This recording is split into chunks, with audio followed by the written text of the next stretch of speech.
আসসালামু আলাইকুম প্রিয় দর্শক, দেশ ও দেশের বাইরে থেকে যারা আজকে আমাদের সাথে আমাদের এই নতুন ভিডিওটি দেখছেন তাদের সকলকে জানাই আন্তরিক শুভেচ্ছা ও অভিনন্দন।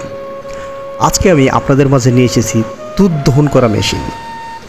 এই দুধ দহন করা মেশিন আপনারা কোথায় পাবেন, কিভাবে কিনবেন, কিভাবে অপারেটিং সিস্টেম জানবেন, তার পুরো বিস্তারিত থাকছে এই ভিডিওতে। তো ভিউয়ার্স, আপনারা পুরো ভিডিওটি একটু স্কিপ না করে বা একটু না টেনে পুরো ভিডিওটি প্রথম থেকে শেষ পর্যন্ত দেখতে থাকুন যে ভাই কিভাবে দুধ দহন করে, এবং এই দুধ দহন করা ভিডিও থেকে আপনাদের যে শেখার ভিডিওগুলো আছে পুরোটাই আপনারা শিখতে পারেন এই ভিডিওটি দেখে।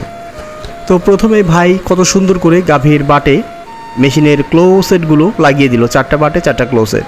তো এখন আপনারা দেখবেন যে দুধগুলো কত স্পিডের সাথে ক্যানে চলে আসে এবং কত ইজিভাবে হাত দিয়ে টানতে হচ্ছে না, এবং সময় বাঁচতেছে, শ্রম বাঁচতেছে। সব দিক থেকে যদি বিবেচনা করা হয় এই দুধ দহন করা মেশিন আপনার খামারের জন্য সবচাইতে যুগোপযোগী একটা মেশিন।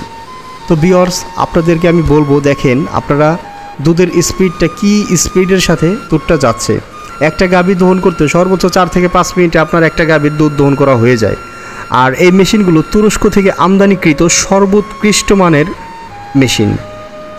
দেখেন দুধের যে বাকেটটাতে মেশিনটা যাচ্ছে, দুধের ক্লোটা কত স্পিডের সাথে কত সুন্দরভাবে সাকসেশন করে গাভীর বাট থেকে দুধটা নিয়ে আসতেছে। এবং এই মেশিন দিয়ে দুধ দহন করার সময় আপনাদের গাভীটা অনেকটা আরামদায়ক ফিল করবে, যে আরামদায়ক ফিল করার কারণে ওর বাটে যে দুধটা থাকে সম্পূর্ণ দুধটাই এই মেশিন দিয়ে সাকসেশন করে নিয়ে আসা সম্ভব হয়। এবং হাত দিয়ে যখন আপনারা দুধটা দহন করেন, অনেক সময় দেখা যায় যে গাভীর বাটে আপনারা যখন হাত দিয়ে দহন করেন, হয়তো ডান হাত বাম হাত 2 হাত দিয়ে দহন করার সময় ডান হাতের দুধটা চলে আসে, বাম হাতে আপনার অ্যাকচুয়াল সাকসেশন না হওয়ার কারণে বাম হাতের দুধটা আনতে পারেন না, সেই দুধটা গাভীর বাটে থেকে যায়। পরবর্তীতে কি হয়, ওই দুধটা থেকে যাতে গাভীর বাটে ম্যাস্টারাইজার হয়ে যায়, ইনফেকশন করে এবং রোগ জীবাণু ছড়ায়। আর এইভাবে দুধ দহন করলে আপনার দুধের কোয়ালিটি এবং দুধের গুণগত মান সর্বোৎকৃষ্ট মানের থাকবে, এবং 100% দুধের কোয়ালিটি আপনি সংরক্ষণ করতে পারবেন।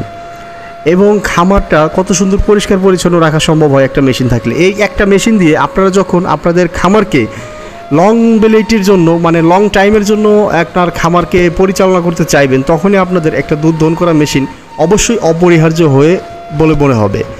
কারণ প্রয়োজনীয় মেশিনের প্রয়োজনীয়তার কথা বলে শেষ করা যাবে না। বিকজ অফ এই মেশিন দিয়ে যখন আপনি দুধ দহন করবেন, আপনার একটা লোক দিয়ে আপনি আপনার খামার পরিচালনা করতে পারবেন। একটা লোকের দায়িত্ব দিবেন দুধ দহন করার। প্রতি ঘন্টায় এই মেশিন দিয়ে 8 থেকে 10টা গাভী খুব সহজেই দহন করা যায়। তো 8 থেকে 10টা গাভী যদি আপনি প্রতি ঘন্টায় এই মেশিন দিয়ে দহন করতে পারেন, আপনারা চাইলে এর চাইতে বড় ক্যাপাসিটি ডাবল মেশিনও আছে, ওগুলো ক্রয় করতে পারেন একটু বাজেট বাড়ায়া। তো এই ধরনের মেশিনগুলো আপনারা যারা ক্রয় করতে চান তারা আমাদের স্ক্রিনে দেওয়া নাম্বারটিতে যোগাযোগ করে অর্ডারটি কনফার্ম করবেন। তো ভিউয়ার্স, আপনাদের উদ্দেশ্যে আমি আরও একটা কথা বলবো, আপনারা অবশ্যই দুধ দহন করা মেশিন ক্রয় করার সময় তুরস্কের মেশিনগুলো ক্রয় করার চিন্তা ভাবনা নিয়ে ক্রয় করবেন।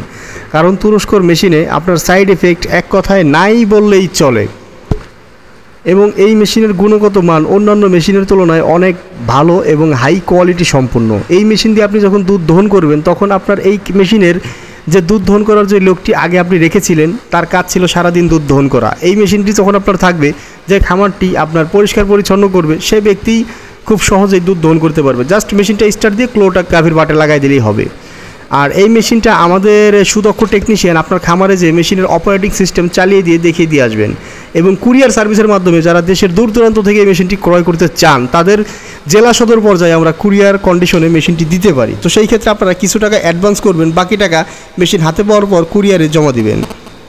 তো ভিউয়ার্স, আপনাদের খুব সুন্দর করে আমি এই মেশিনটি সম্পর্কে বুঝিয়ে দিতে সক্ষম হয়েছি। আশা করি আপনারা এই ধরনের মেশিনগুলো অর্ডার করবেন এবং আপনাদের খামারকে একটি আধুনিক খামারে রূপান্তরিত করবেন। আসসালামু আলাইকুম।